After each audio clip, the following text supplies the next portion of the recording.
My sister told us she'd cover the vacation rental, but by the time she told us about the sleeping arrangements, I wasn't sure the trip was ever really meant for us at all. My fiancé and I were invited on a vacation by my sister, who told us from the start that she and her husband would be covering the cost of the rental property.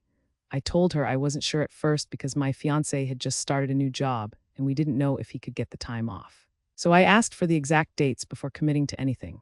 2 days later, she texted to say the house was already booked and that she and her husband had talked it over and wanted us to pay $400 toward it. That was a real surprise given what she'd originally said, and $400 turned out to be 1/3 of the total rental cost. She softened it by saying they'd cover all the food for the week since they'd be cooking at the property. But she also mentioned at that point that the dates had shifted by a few days. My fiancé had already put in his time off request based on the original dates, so we weren't sure he could change them, but he worked it out with his boss and I told my sister we were in and agreed to pay the $400.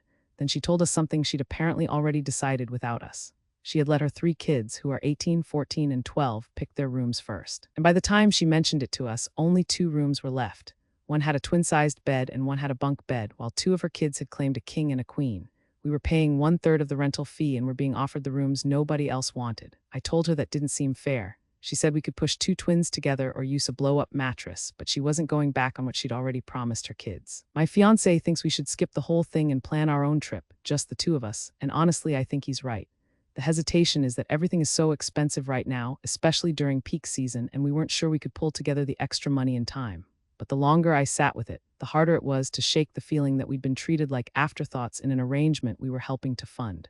Am I overreacting for wanting to back out? Or would you have walked away too? Let me know what you think in the comments below.